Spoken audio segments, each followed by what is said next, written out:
In 2007, Nokia controlled 40% of the global mobile market.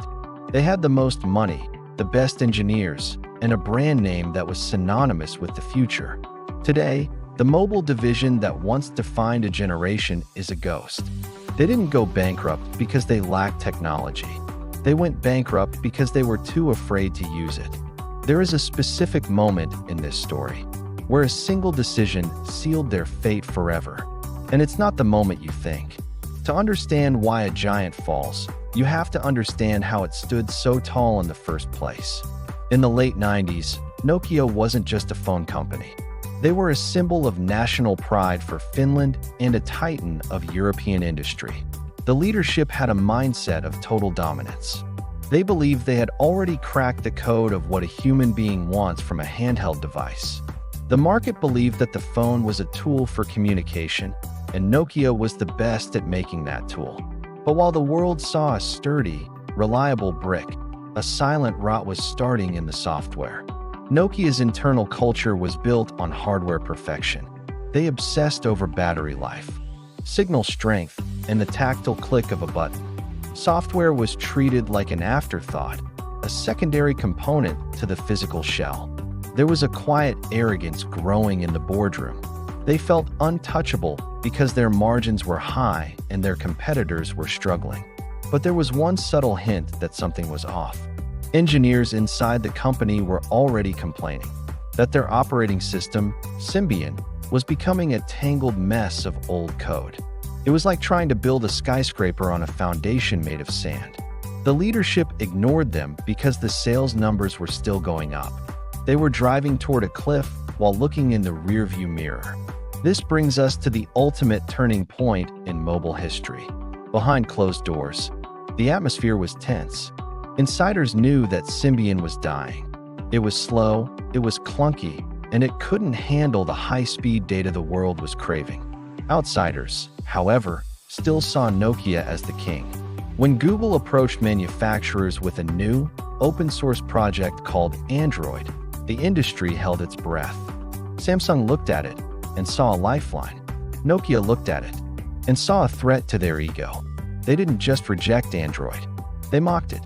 They believed that adopting a third-party operating system would turn them into a mere hardware assembler. They wanted to own the soul of the machine. This was the moment they locked themselves into a dangerous path of isolation. By refusing to join the Android ecosystem, they bet everything on their own ability to reinvent software from scratch. It was a gamble where the house didn't own the cards. They were playing a game they had already lost, but they were the only ones who didn't know it yet. Let's break down the strategy they chose instead. The logic was simple: keep control at all costs. At the time, this looked incredibly smart to traditional business analysts. If you own the software and the hardware, like Apple, you keep all the profit. Nokia assumed that their brand loyalty was so strong that customers would wait for them to catch up. They assumed that developers would keep writing apps for Symbian because that's where the users were. But this assumption failed because they fundamentally misunderstood the shift from phones to mobile computers. People didn't want a better phone. They wanted a pocket-sized window to the internet. Nokia responded by trying to patch Symbian. It was like putting a racing engine inside a horse-drawn carriage. The internal bureaucracy was so thick that it took months just to change the color of an icon. While Google was moving at the speed of light, Nokia was held back by committees. Every time they tried to innovate, the old code broke. They were trapped in their own legacy. As the pressure mounted, they made an even more desperate move. They abandoned their own new project, Migo, right as it was showing promise. Instead, they formed an alliance with Microsoft. This looked like a power move on paper. The world's biggest phone maker joining forces with the world's biggest software maker.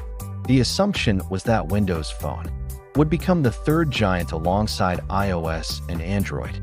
But for this to work, people had to actually want a Windows Phone. And they didn't.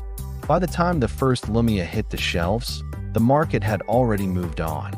The developer gap was too wide. Nokia had traded their independence for a partnership that felt more like a suicide pact. If you find it hard to believe that a company this big could miss the mark so badly, you aren't alone.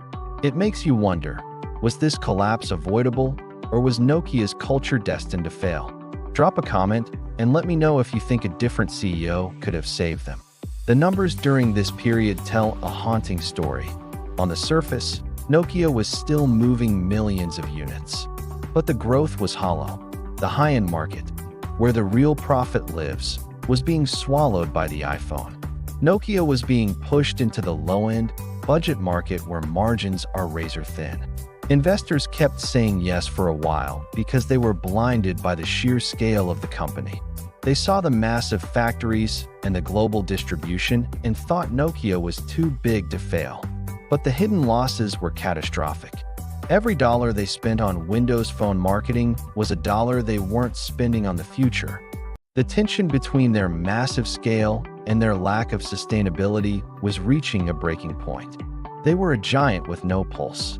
The stock price began a slow, agonizing slide towards zero. The very size of the company became its biggest liability. It was too large to pivot and too slow to hide.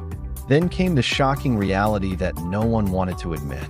There was a specific meeting where the belief in the Microsoft partnership finally collapsed. The sales figures for the new phones weren't just low, they were non-existent in key markets. The uncomfortable truth was that Nokia had become irrelevant to the youth. To a new generation of users, Nokia was the phone their parents used. It wasn't cool. It wasn't fast. It wasn't the future. The line that reframes this entire story is simple. Nokia didn't do anything wrong, but somehow they still lost. They followed the rules of 20th century business in a 21st century world. They focused on efficiency when they should have focused on imagination. When the CEO announced the sale of the mobile division to Microsoft, he famously teared up. It wasn't just the end of a company. It was the end of an era. Looking back, who do you think deserves the most blame for this? The executives who stayed the course, or the board that refused to change? There are a few powerful lessons we can take from the ruins of Nokia. First, your greatest strength will eventually become your greatest weakness if you don't evolve. Nokia's hardware excellence made them blind to the software revolution. Smart people missed this because they were looking at sales data instead of user experience. You can't measure the feel of an interface on a balance sheet. Second, speed is more important than perfection in a shifting market. Nokia spent years trying to polish a dying operating system while their competitors were releasing.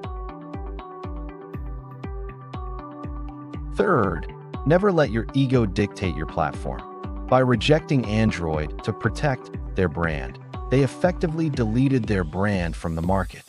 These ideas apply far beyond just mobile phones. Whether you are running a business or a career, the moment you stop being a student of the industry, it will be the moment you start your decline. If you enjoy real business stories and deep dives into why giants fall, you might want to subscribe to the channel. We explore the hidden mechanics of the business world every week. There are more breakdowns like this coming, and you won't want to miss the next one. See you in the next one.